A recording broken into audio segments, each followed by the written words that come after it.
Salutations and welcome back to Joygasm, a video game and movie podcast. I'm Russ, and he's Steve. Sony wins big in episode 299 today, December 9th, 2022. We're going to be going right into our topic of the day, which is the Game Awards 2022. So there's no need to fast forward whatsoever. But before we do, make sure you nominate that subscribe button and give an award to that notification bell. That way you will not miss a single solitary episode of Joygasm that drops once a week each week. So yet another Game Award ceremony / show has come and went, Steve. In the books. In the books. Russ, it is come and gone. You know, the awards show is kind of like E3 light. Yes. Nowadays. I agree. think there was actually more world premieres and game showcases, game trailers than actual like awards given out or like award ceremonies, acceptance speeches, that kind of thing. I think there was more games than awards for the games, Rose.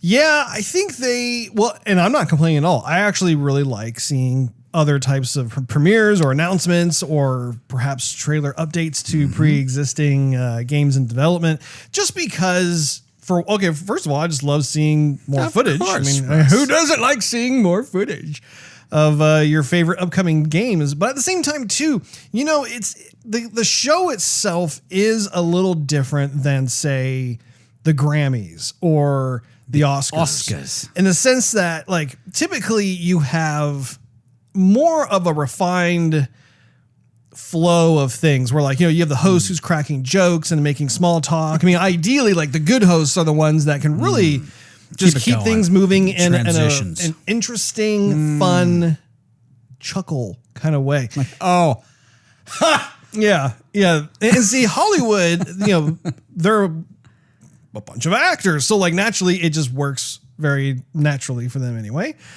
And it's different for them at the Game Awards because you're essentially, you're watching a bunch of folks who tend to be more introverts, who are very smart and talented at what they do, but they're not on like a public platform where they're having to brush up on their social skills and stuff. So I think it is a little interesting because, you know, like when you see the acceptance speeches, for instance, I wouldn't say all of them, but I mean, there was a significant amount where you're just kind of like, okay, it's not as like, I don't know what the word is, like glitz and glamoury as, say, the Oscars. Glitzy, yeah. And even the Oscars, like if you think about like people who win at the Oscars, I would say at least half the folks who get up to give an acceptance speech get pretty boring fast. Yes. You know, you have certain very key actors or directors or, you know, people of interest where like they get up and they say something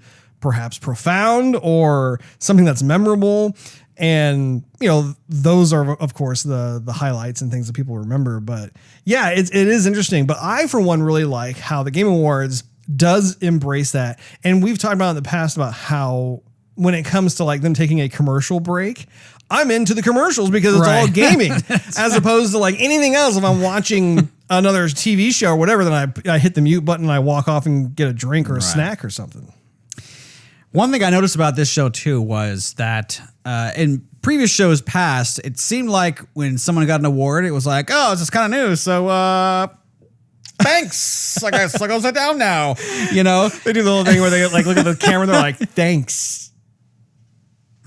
And they just kind of like slide slowly off frame. They're like moving right along to the next category. Like, all right, next one. Let's hear it for him, huh? Yeah. Okay. But now it seems like it actually, you know, since there's been a few shows and it's got some popularity and, you know, games have kind of surpassed Hollywood in terms of quality nowadays. Definitely sales. I mean, yeah. The video game market is making billions of dollars more a year than Hollywood. Yeah. And it shows. I mean, Hollywood's putting out a bunch of crap recently. I mean, there's just not a whole lot of great movies worth talking about, Russ. That's true, anyway, don't want to get too sidetracked on that, brother. No. But now, when people accept the award and they're like, it means something. I mean, you could see the emotion in their face, and I mean, they're very grateful for the award, and I mean, it's got some weight to it now. It does, and I feel like even Jeff, who's the host of the show, I think this has been his pet project for years now. Sure. And you can just see over the course of time, the show has gotten more refined, more professional. The production values have gone up. I think we've even commented about this over the last 1 or 2 years, and it continues to do so. And so I think that's fantastic. I think it's great to see them be able to continue to like iterate on it and refine it. It is funny, speaking of Hollywood, this particular Game Awards actually had a couple of really well-known actors that came out and gave awards. But what's funny is that like you can tell that they were not very shy about expressing how they felt, like a little bit of like a fish out of water, because they're used to the Oscars, right? Like they're used to like Tinseltown, you know what I'm saying? Make you a star. But it's different when they're at the Game Awards, and so like they're not necessarily among their peers. They're more of like a special guest at the Game Awards, that sort of thing. But you can see how like that is a byproduct of it becoming more legit, right? Is you if you can attract people like Al Pacino to come, that's really cool.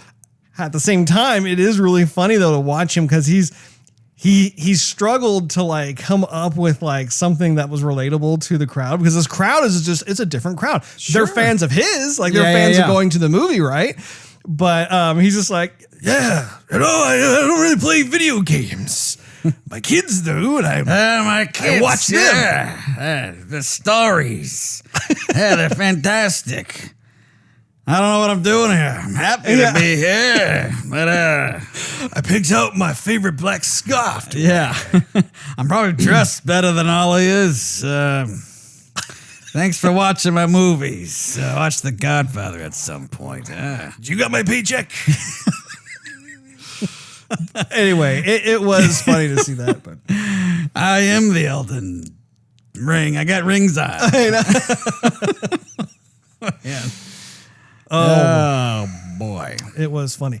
I will actually say that probably the parts that I got more, entertainment out of, you could say, was more of the commercials. Like either the commercials or some of the actual announcements during the show. Yeah. I'd say so, because some of the world premieres are kind of like not up my alley. I really didn't care. I'm like, okay. I mean, a lot of the games, actually, I would say probably the majority of the games they show, I'm just kind of like, being me. Probably not like up my alley. They probably weren't going to attract me. I was probably only interested in like 3 or 4 of them. Honestly. If you're a curmudgeon and cankerous like yourself. That's right.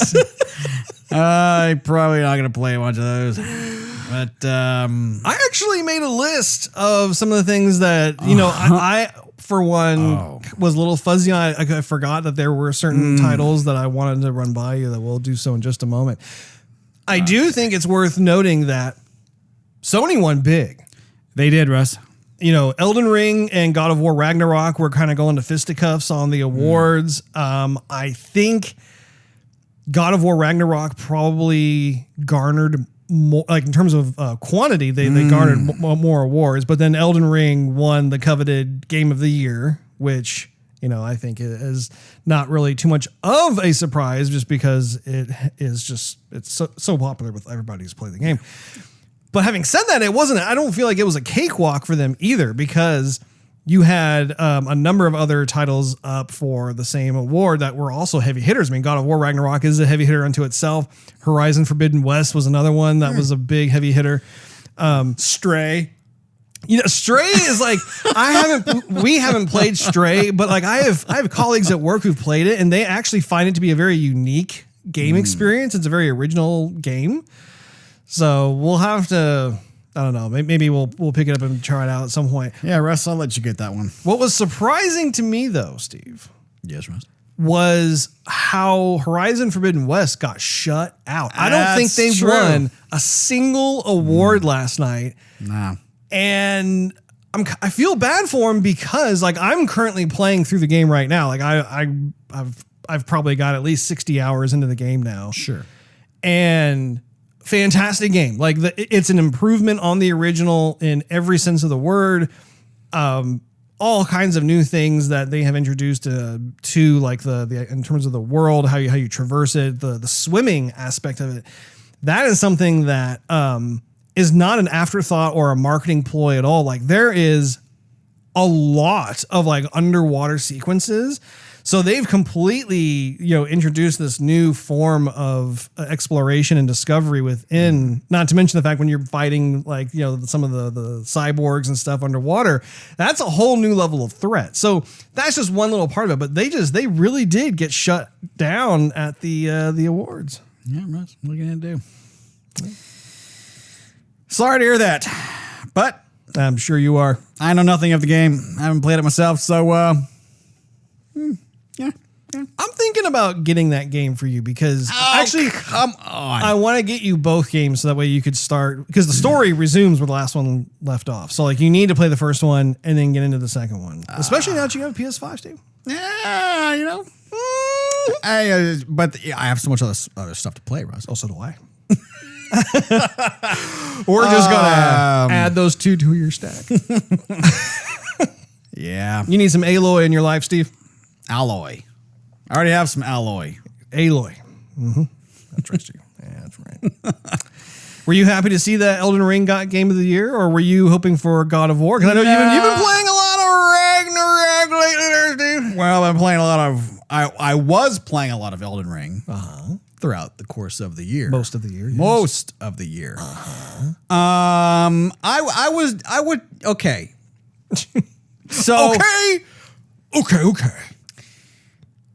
Elden Ring, one thing I will say about Elden Ring versus Ragnarok is that I think Elden Ring got more people talking. There was more of a buzz. There was plenty of buzz, about Ragnarok.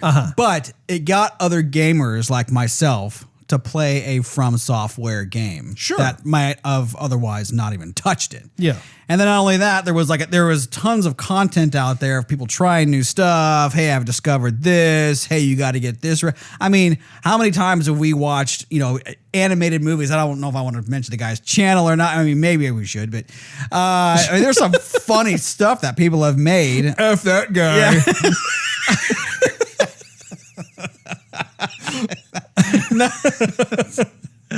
Woo. Anyway. This is our show. Anyhow, so there's a lot of stuff with Elden Ring that was just absolutely fantastic. Both games are awesome. I think Elden Ring squeaked out more popularity because of just more people were talking about it. Yeah, I mean, you have the From Software community that is a very dedicated, hardcore, loyal community toward any kind of game that From Software comes out with. At the same time, God of War has had a very healthy community as well, filled with loyal fans.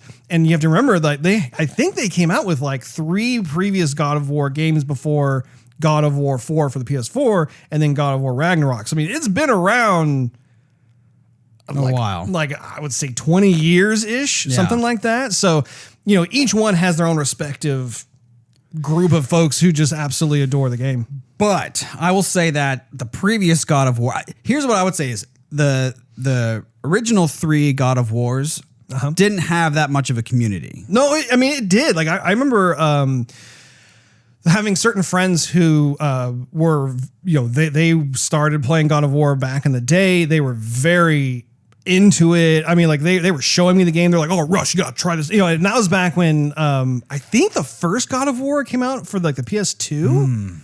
I want to say, I think it was PS2, and then like the sequels came out on like PS3 and that sort of thing. But I didn't own a PS2 or PS3. And so I was over at, some buddies' houses and they were loving it. And honestly, I mean, when I was watching them kind of show me one of the levels or whatever, I was impressed. I was blown away at like how cinematic everything was. And so, yeah, I mean, it's been there for a while. I mean, it's been there, but it hasn't had like the amount of popularity as it has now. I would say it continues to grow over time, which is like any kind of title. Like the more sequels you have, as long as it either maintains that bar of quality or improves upon it. Like Halo, for instance, like I would say, not the most recent one withstanding, but like, Halo 1 versus like Halo Reach, like you had this constant building of fan base, right? Yes and no. I mean, so I don't want to get too sidetracked with Halo, but I mean, like, after like 3, I would say some people liked Reach and some people didn't like Reach. I did, but there's a lot of folks who didn't really care for it. I liked it and too. Then once 4 came out, I was pretty much done. I'm like, this is not going anywhere. And 5 just cemented those feelings. And then they were trying desperately to get everybody back. Yeah. So it's more of like the Bungie titles, because Halo 4 was done by 343. Right. Yeah. Exactly. But I mean, the more the game came out, the more the versions of the game they made, the popularity didn't increase. The popularity, I would say, decreased. Oh, are you saying after Reach or? Yes. Yeah. And so agreed. Trying to finish this idea. So the first iterations of God of War, I would say, okay, yes, they had a following, but it's not nearly as popular as it was or as it is now. But when it came out for PS4, I mean, that got a lot of attention. I think that stole a lot of like the thunder maybe versus this one where everybody's thankful to play the game again. And it's a beautiful experience, but it's not a very like new experience, I would say, versus Elden Ring, where I've never played Elden Ring and a lot of people never played a From Software Elden Ring type game. Yeah. Then that, I mean, it brought tons of more people to the community. It did. Yeah. No, for sure. It definitely did. Yeah. I'm looking at the list of awards and stuff on IGN, actually, and you can take a look at it here. So, like, I won't go through all these, but just the big heavy hitters. So, I mean, obviously, Elden Ring won Game of the Year. Congrats to them. They also got Best Game Direction. Those are 2 very highly coveted awards. But then God of War came in and made their presence known. They got Best Narrative. That's right. Best Art Direction did also go to Elden Ring, so they got 3. But then we went back to God of War for Best Score and Music, Best Audio Design, God of War winner, Best Performance. So we got to see Christopher Judge give a speech. And what's interesting about that is, like, first of all, that was one of the highlights for me of the entire show, because that was a heartfelt speech. It did last a bit long, but at the same time, it was so sincere. And like, I loved just what was consisting of his acceptance. Essentially, it wasn't just like, I want to thank my lawyer, I want to thank my producer, I want to thank my agent. Like, he actually was thanking certain types of individuals who are more personal to him as well as professional. Did you enjoy that? I did. There's a clip that's out on YouTube where he is being interviewed by somebody about the role he was playing as Kratos, and he gets misty-eyed during the interview when he starts talking about his family. Have you seen the clip? No. And he doesn't go into it. And at first, like when I saw the clip, I'm like, this is kind of marketing. But the more he spoke, I'm like, man, there's something there that he's obviously not wanting to open the window to. That's pretty personal to him. And he alluded to it basically in his speech, like with his kids, essentially. And so to me, what I interpret that as there was some personal sacrifice that he made in order to give us this great character, or this greatly acted character. And it seemed like there was more that he wanted to say. Yeah. And didn't know how to say it. Right. Because there was a lot of emotion on his face. It just made me think that he had to go through some personal trials prior to getting the role of Kratos and other roles he's gotten since. And maybe had some trouble with his career, or maybe thinking, I'm not going to be anything. This passion that I have, being this behind the scenes voice, it's probably not going to work out. Well, and especially for him. So, I mean, they have him in motion capture suits, like for God of War, for instance. So he's not only lending his voice, but also he's giving the performance that you see as Kratos. Right. And that was the same thing that happened actually in the previous God of War title as well. I actually saw an interview with him for that particular game, and he was talking about there was one particular part of the script that really called for some emotionality, and he was referring to like how for that particular instance he thought of some kind of personal life experience of his that he could tap into, but he wasn't sure if he should because it was, you know, emotional. It was very personal stuff. But he ended up deciding to go into it, and they showed like parts of his performance in the mocap suit. I mean, he's crying. He's got like stuff going on, and but again, I think because he is so in touch with those types of life experiences and how he can leverage those into a performance, I think that we all benefit as gamers from that, because the types, I mean, we've talked about with God of War Ragnarok, for example, where we will see certain subtle body movements or facial expressions that are nuanced, but at the same time, it registers with us on a human level where we understand precisely what that was, even if there were no words associated with what was being evoked, so to speak. So yeah, I mean, I definitely think it was well deserved because of what I've seen so far with Ragnarok. There's he said something that resonated with me. Being a gamer when he was looking for and trying out for this job, or he was auditioning is the word I'm thinking of. He was auditioning. Tryouts. And being the voice in a video game just wasn't very appealing to him.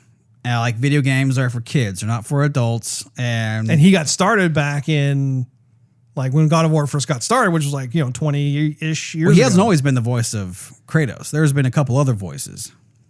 Oh, really? Yeah. Yeah, he's been the later Kratos.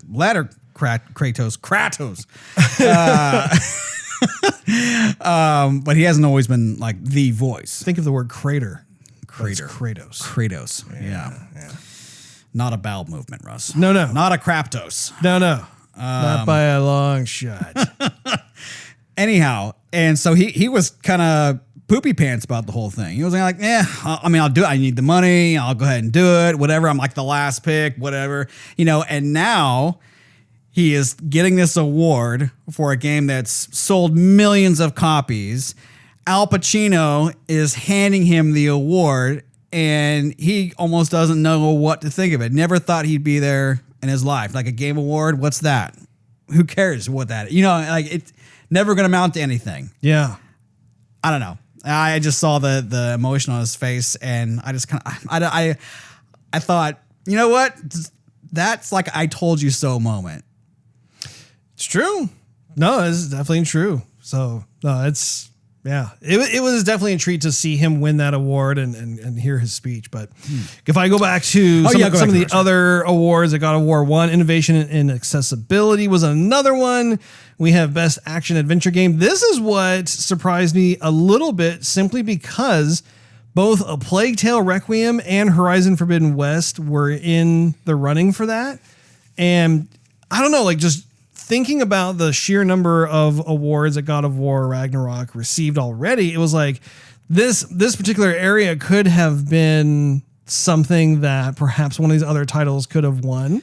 Speaking of which, not to say that like they have to do that, but like, just looking at it, I was thinking, there's an awful lot of things I can do in Horizon Forbidden West that I can't do in God of War, like jump. Just saying. I was surprised at how often Tunic was mentioned. Because I didn't really care for it that much, and I wanted to like it. I remember you were like selling me on the whole thing. Oh, it's gonna be a big game. Like, yeah, what do you know? And then like I don't know how much you played it, but like after a short while, I'm like, I'm just done with it, and I never picked it back up. And other games came out, and I moved on. And then there it is, nominated for awards. I missed something with that game, apparently. I played it. I don't know how far I got. I still mean to actually finish the game itself. How many times have I heard that, Rose? Tunic is, here's the deal. Tunic came out during a time where like I started to play it because there wasn't anything else that was coming out. And then all of a sudden, all these other games started getting released. And so then I stopped playing Tunic and I haven't gone back yet. Doesn't mean that I'm not interested in finishing the game. I think there's a lot of merit to the game. I think the game has a lot of cool stuff going for it. So yeah, I mean, I was not surprised at all to see Tunic at least nominated for a few of those different categories. Well, good then. Now, one of the things that I did pick up on that I wanted to talk to you about is the fact that I was pretty disappointed at the lack of Xbox presence when it comes to not only like the different announcements during the show, but even the fact that like if you think about it, I mean, Tunic probably was really the only kind of like Xbox-ish type of game that was nominated. Like if you think about like what I was talking about earlier, Sony had a great night. Like even with Elden Ring, Sony owns a percentage of From Software. So like they even like got Game of the Year to a certain extent in that regard because they helped to fund the thing. So, you know, if you think about not only the games that won big, but also the games that even got nominated, I mean, Sony was all over the place. Yeah. And I don't know, it's weird because we've talked about this multiple times just over the last couple of years in the sense that where are the games?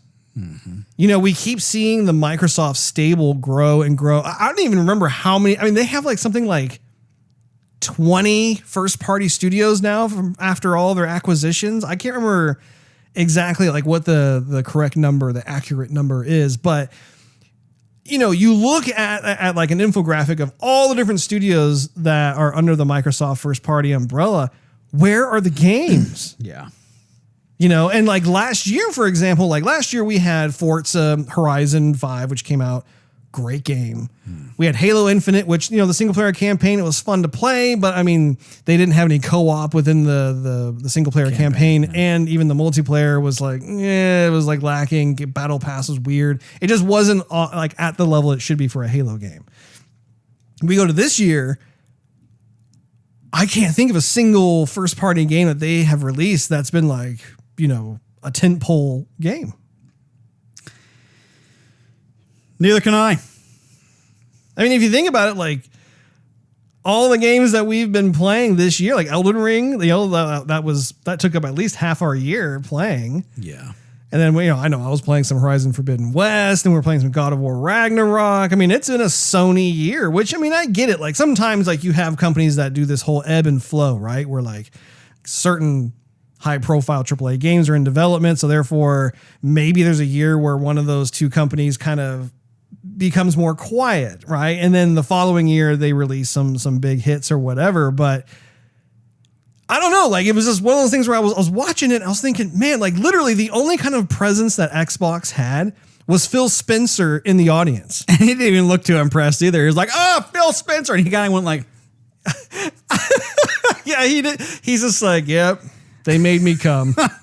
It's part of the deal. Part of the gig. I'm not going to answer any questions. Yeah.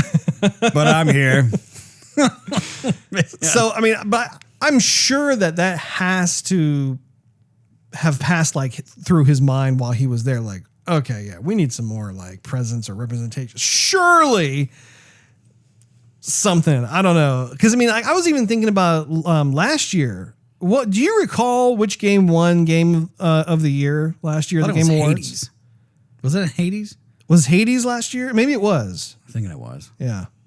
Yeah. I can't remember which, like when was the last time that Microsoft had an Xbox title that won Game of the Year at the Game Awards? And I don't know. It's escaping the mind, so to speak. Yeah. Do you have any other comments about that, Steve? I've been the one doing most of the talking on that particular jogging point. No, it's all true. I mean, mostly like Microsoft's presence there was like, it's available for PlayStation and Xbox. Yeah. Like, okay, cool. Yeah. Or this is just available for PlayStation. Like, oh, okay. I'm glad I finally have one. I can play it now. I know what you're saying, Ross. It's disappointing, but what are you going to do? They got to make some hard decisions, hard choices. What are you going to, I do think that next year they're going to be coming out with some titles. They have to. They have delayed so many titles from various E3s, where there's like, oh, it's going to be out next year. Oh, no, just kidding. It's going to be out the year after that. Let me. Oh, yeah, go ahead. Go right ahead, Steve. I did have the thought while watching the show. If this kind of thing continues with Microsoft, is it worth it to get a new system when the next system comes out? Or is it just worth it just getting the next PlayStation? Because if everything coming out is cross-platform that we enjoy playing for the most part, and then Sony has the better first-party titles, why am I buying both systems? Why would I just buy a PlayStation at that point? Well, I think that question remains to be answered just because, Microsoft has a number of different types of studios under its belt that do have certain IPs, whether they're original or they are pre-existing, that will become either first to Xbox or become exclusive to Xbox. And I think right now it's more a matter of them shoring up all the talent and trying to correctly logistically allocate resources and everything else. But at some point, it's like, guys, you got to come out with games. We're waiting on all these different titles. You've teased us with these pre-rendered announcement trailers. We want to see the goods, And I do, I hope that in 2023, we will start to see more of these titles. We'll see Redfall. I don't know if Starfield will come out that year or not, but what you call it? Hellblade 2, I think is what it's called. Sona's Sacrifice. There's probably going to be another. I don't even think Forza Motorsport came out this year. I think they bumped it to next year. Yeah, because I think the regular Forza was supposed to come out this year. I think honestly they bumped it because Gran Turismo 7 was coming out and they didn't want to compete against that. So they just figured, we'll just release it the following year. Right. So that's probably what we'll get in 2023. The last Gears of War game came out when? 3 years ago? 4 years ago? Yeah, but even that one too. Gears of War, you play one of them, it seems like you just played all of them. Yeah. And so even that's not a strong hitter anymore. Right. And I think last year, I'm trying to remember what games I had at the as my favorite top 5. Mm-hmm. And Forza Horizon for Microsoft. Mm. Flight Simulator. Did I have Flight Simulator? I believe it. I believe it was one of your top 5. Yeah. I think I was. No, I don't think I. I know that was anticipated, but that was short lived just because. You play it. It takes forever to learn. It takes forever to download. Yeah. And then once you play it and you've kind of seen a few things, it's not a game you're going to hurry back to.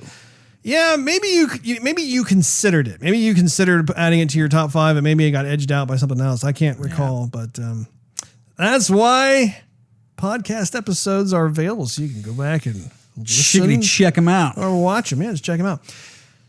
Anyway, I think we've talked enough about that. I would like to talk about some of the announcements that I personally found interesting / cool, and perhaps you do as well. Did you catch the new trailer for Replaced, which was that cool pixelated adventure that we had seen years prior? That looked awesome. Yeah, it did. I cannot wait to play that game. Yeah. Cross-platform? Is it cross-platform? I forgot. Probably. I want to say yes. It's probably, yeah. But that game looked pretty sweet. Oh, dude. Yeah. It's just, the more I see of it, I'm like, I was sold when they had the older trailer, right, and then they have this newer one, even more stuff. Better. I'm just like, golly, this looks good. Horizon Forbidden West DLC. That was what was it called? Burn Shores or something like Burnt that? Shores. Well, that's because they had the water there and they had the lava pouring out of the out of the things. They're like, Burnt Shores or something. That's right, because I think the description talked about how the DLC takes place in LA and how there's some kind of volcano, I think, that's beginning to erupt along the fault line. Sounds about right. It's probably what all the lava's about. Yeah, that makes sense. Yeah. Anyway, for one, I'm being a big Horizon fan. I very much am happy to see. I was curious. I was thinking surely they're going to come out with DLC, especially considering the fact that Forbidden West came out in, I think, February of this year. So, it was like right around that time, and which is great because I haven't beaten the game yet. And I'll probably beat it this month. But then, I'll wait about 4 months, and then we got a nice little DLC goodness to come back into the game. DLC droppage. Exactly. Love myself some proper DLC droppage. I also wrote down, so Death Stranding 2. Come on. The reason why I wrote that down was because I, for one, was not expecting a sequel at all. No. Because the first title ended up, I think it was in development for a while. Hideo Kojima really was putting a lot of his TLC into that game. And then when it came out, I don't really know how it did commercially. I'm not privy to the sales numbers on that. I know that there was definitely a population of the gaming community that liked it. They were just for whatever reason, they thought it was a great game. But then you also had this other group of people who were just I don't understand what this is. This is like a walking simulator. I don't understand what the allure is. So you had these two camps, and to see them come out with a sequel, I was like, oh, okay. I can't say that I'm necessarily excited for it. I bought the first Death Stranding game. Yeah. And honestly, I do need to give it a fair shake in order to decide whether or not I like it or not. But definitely was surprised. I was like, oh. Yeah, that one, you either love it or hate it. I played it basically because I bought one of your PlayStations when you got one of the That's right, yeah. The Millennium version. Pro, PS4 Pro. It was a PS4 Pro, but it was the Millennium, all the chrome stuff around it. Yeah, something like that. So I played it and I'm like, okay, what's this game all about? Because everything I'd seen beforehand, it was like, oh, this game's coming out, it's gonna be cool. You're like, all right, what's it about? You're like, I can't figure it out, but it's gonna be awesome. And that was everybody. It's got Norman Reedus in it. Doesn't matter what it's about. It's got Norman Reedus in it. I remember wait, the announcer's name it's Jeff Knightley, right? Yes. Oh, for the Game Awards. Yeah. For the Game Awards. Jeff Knightley. So I remember when he announced it at the other Game Awards, the previous one, and he was like, looks great.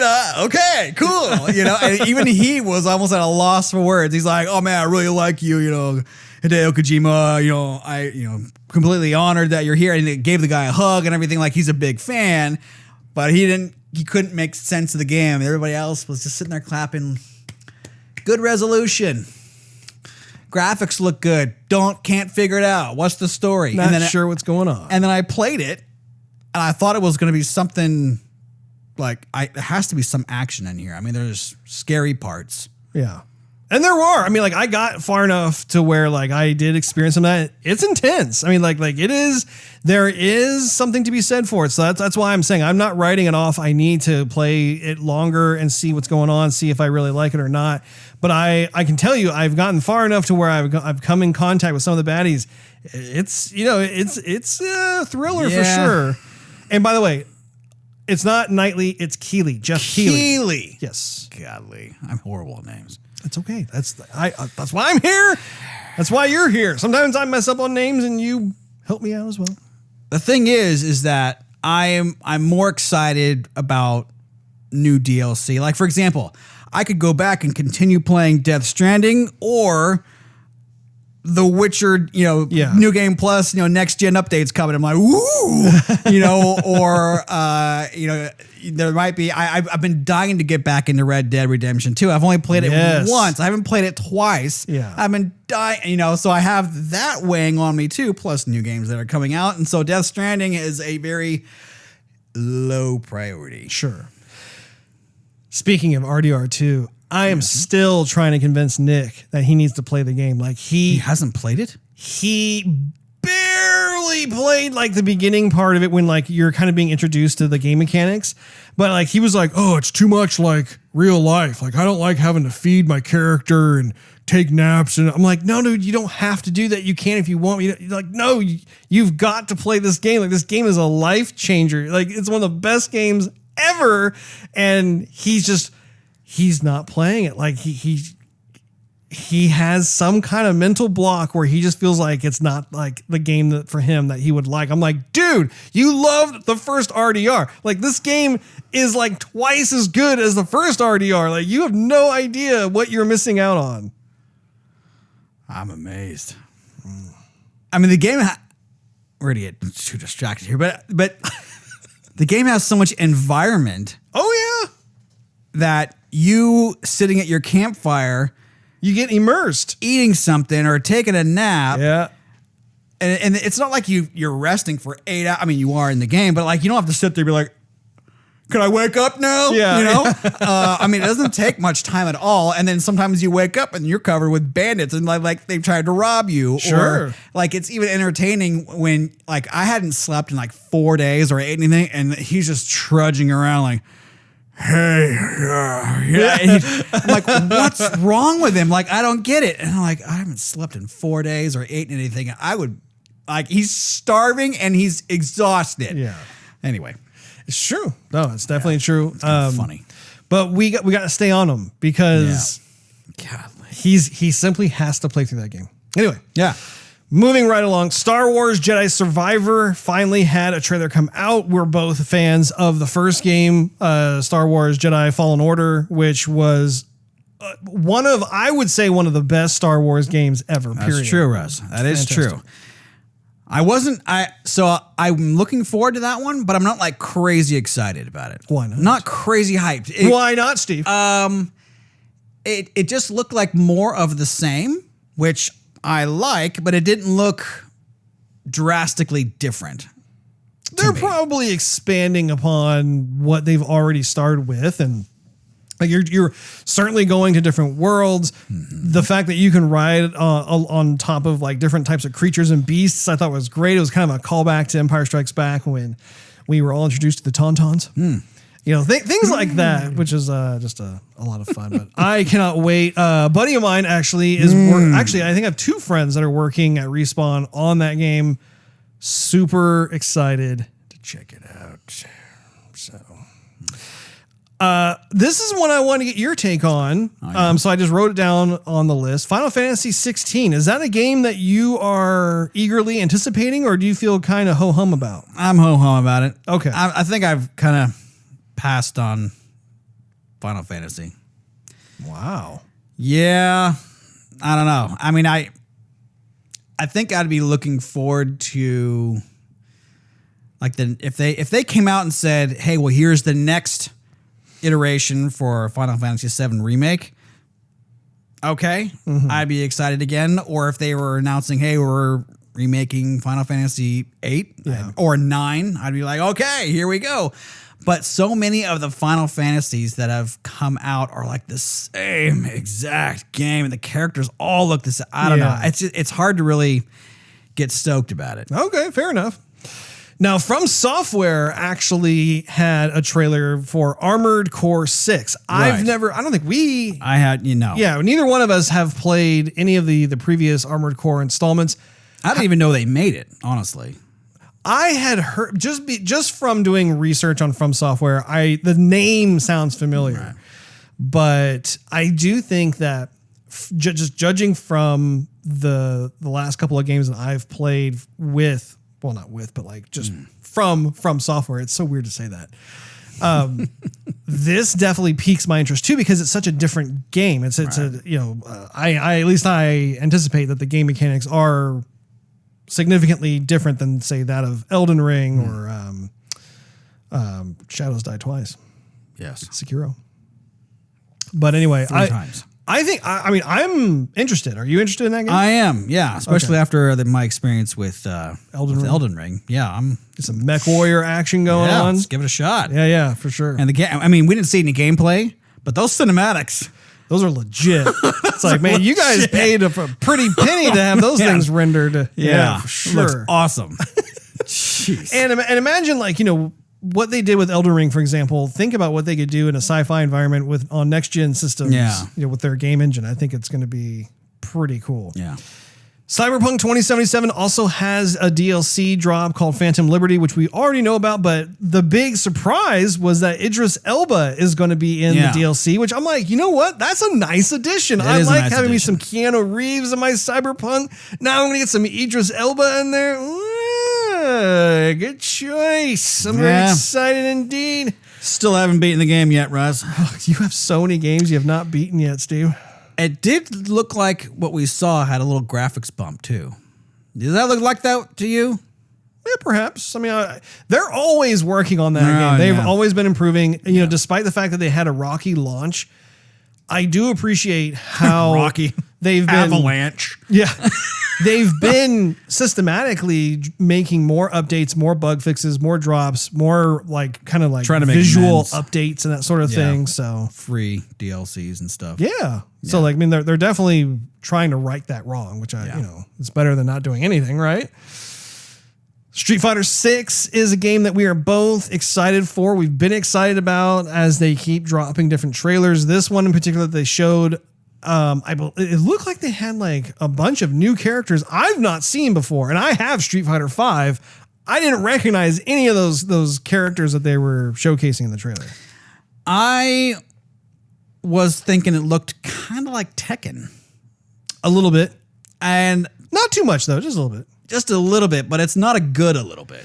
You know what? You're saying that because of the DJ character, because the DJ character looks kind of like the Brazilian Jiu-Jitsu character from Tekken, which was actually one of the characters I enjoyed playing in the previous Tekken titles. But he has the same color scheme, the dreads, you know, kind of like, you know, he's real nimble and agile and stuff. I think that's probably what kind of kickstarted your brain to think Tekken. Possibly. Or maybe it was a lot of the, like, you know, when you hit somebody in Tekken, how different characters have just different contact animations or sparks or whatever they are.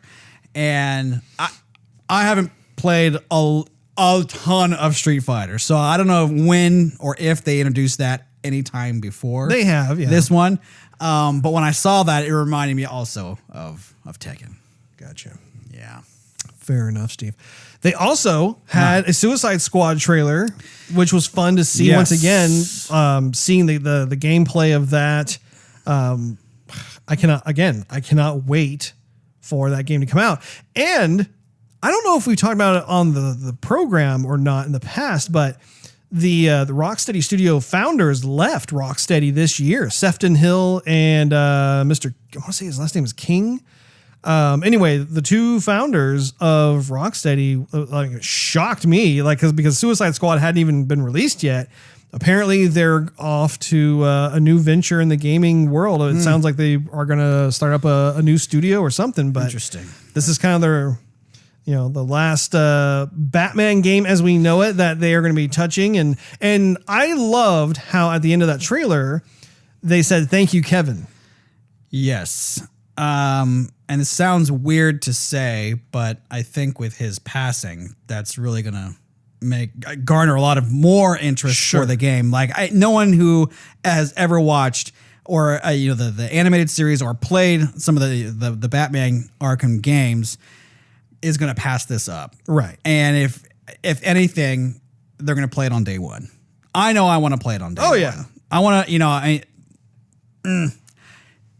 I don't know if I'd be paying my respects if I didn't. You know what I'm saying? Exactly. Well, and I honestly, I didn't know that Kevin Conroy was going to be in Suicide Squad. I didn't, you know, I was wondering if Batman was going to be in it just because we've been getting little drops of like The Flash or like Superman was in the last big trailer. We were like, whoa, you know, so we started to understand just kind of what the Suicide Squad was up against.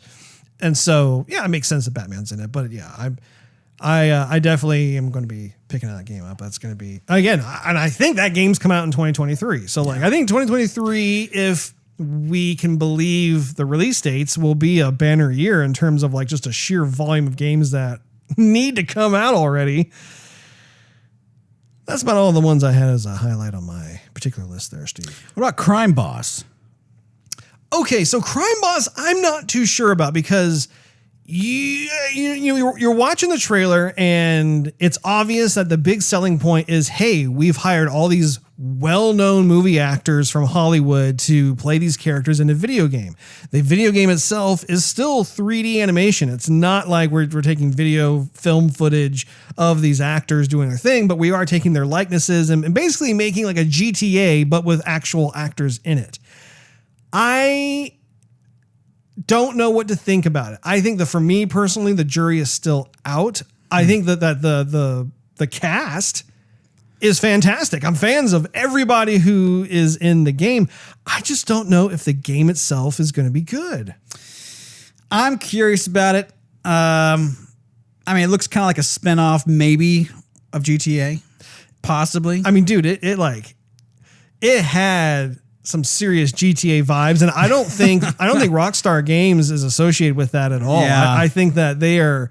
I mean, even that final art shot of the movie poster, so to speak. I mean, it was like pretty GTA art direction. You know what I mean? It was. And what kind of boggles my mind too is I think Crime Boss was a mobile game. And I could be wrong. I swear I've seen like advertisements on my Facebook pop up like, hey, Crime Boss. You're like this dude who's nothing, and he just becomes wealthy and uber known and build your empire. Exactly. Yeah. Anyway, I hope the two aren't linked. I hope this just separate. Yeah, exactly. One last note I did put was at the end when the From Software team was accepting their award for Game of the Year. You had this weird kid that was up on stage. Yeah. I saw him walk down the aisle as the actual From Software team folks were walking down. I'm thinking, it seems like kind of an odd duck to be associated with From Software. Like, but okay, whatever, sure, whatever. I'm not going to pass judgment. He's standing up there behind them and letting them do their thing, and they're not looking at him really. No, I mean, like maybe a side look. He looks like he belongs, right? I mean, like it'd be one thing if they're all kind of looking like, who are you? Then it's like, I think he needs to get off the stage. But I mean, it just kind of organically did its thing. And he's some rando dude. He got arrested. He did. He got arrested, and good, because it's like, here's the deal. Like he kind of robbed the moment from the folks at From Software. And that's not cool. Like they have invested years of their lives making this game. There's no guarantee that the game will be a hit or even a smash hit the way Elden Ring has. Let them have their 2 minutes just basking in the spotlight. And like the stupid kid goes out there and even what he had to say made no sense. He's like, I want to thank my rabbi, Bill Clinton, for something around. I'm like, what are you doing, dude? He just wants his 15 minutes of fame. And then 15 seconds of fame. Well, that's what the saying is. I'm going to be up here for a while, so just get comfortable. But I mean, he's going to make like a TikTok or something. And you're like, oh, I'm the guy who did this. And then he's going to do it. I mean, nowadays everything's for views. And I mean, it's 15 minutes of fame, kind of, because seconds of fame, Steve. But everybody afterwards is still talking about it, like us. And so it's giving him more attention. I'm bringing it up, though, not because I want to give him attention, but just because that needs to stop.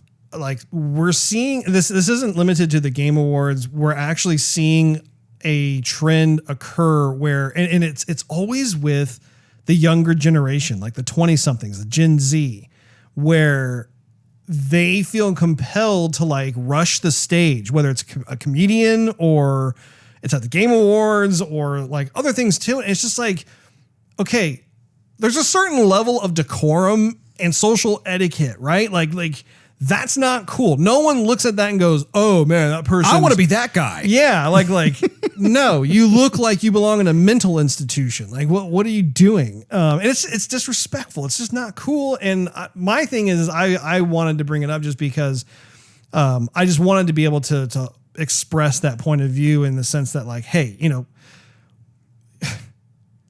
this is not something that needs to stay and remain as like a long-term kind of thing. It's not funny. It's not cool. You're not brave by doing it. It's actually a pretty kind of, dare I say, douchey thing to do. You know what should have happened, Russ? What? Is there should have been like what was that? The footballer, what was his name? He was, I think it was Terry Tate. Yeah, from the Reebok commercials. From the Reebok those commercials. are brilliant, yeah. Yeah, he should have been like, hey, my rabbi, blah, blah, blah, and then blah. Yeah. You know, that should have been what happened. Train's coming! Woo, woo, woo, woo! Like points at him. I see you, Elden Ring. Hey! Yeah. Gosh, can you imagine? That would just be man, topical. Oh, fantastic. Jeez. Did you have any final thoughts about the show, Steve? Well, yes, and I mean, I think I've said everything. I don't know. I really hope they get more security. Actually, did you notice like all those black suits come up? Like they have security. They were like 6 guys that like stormed the stage. I had to rewind it to see. I didn't see it in the beginning, but I was like, "What'd the guy say?" Like rewind it, and then so I think the show needs to be. I said this I think last year. I think it needs to be like tighter in a way. I think there's too much of, hey, we're talking about games, and so here's a bunch of stuff, and it's all good, but it almost seems unbalanced where I like everything they do, but like there's too much of, hey, here's a rush of awards, and this one, and this one, and this one, and this one, and now here's some music, or now here's a world premiere, and now here's a, Crash Bandicoot, something rather, and like, I wanted to give recognition to people who have spent their livelihood working on these games. And, a few people said that, COVID hit and they had loss and they, had to work longer hours because they couldn't be in the office. And then here we are just rushing through it. And I just really wanted to see the individuals who were working on these games so I can match a face with like a name and a credit screen somewhere. Sure, yeah. And I kind of barely got that. And the show is really long. Yeah. I mean, I think it was like 3 hours or something. I don't know how long it was exactly, but no, it definitely took a while. I do think for my side of things that I, for one, would like to be able to see more folks who are part of the game development community be the ones to present awards. Like we saw that a couple of times. That's a cool idea. But yeah, I mean, it's no different than the Oscars, right? Like you have different actors or directors, whoever, who they have a little teleprompter spiel they give, and then they're like, the ones who give the actual award away. Like, let's say, for example, we mentioned Red Dead earlier. What if the voice actor, I forgot his name, who was Arthur, came up and... Yeah. I mean, and that kind of thing is a perfect opportunity too. Like to your point, like for voice actors who can go up there, they can like just riff a couple of lines from like a favorite character from a game.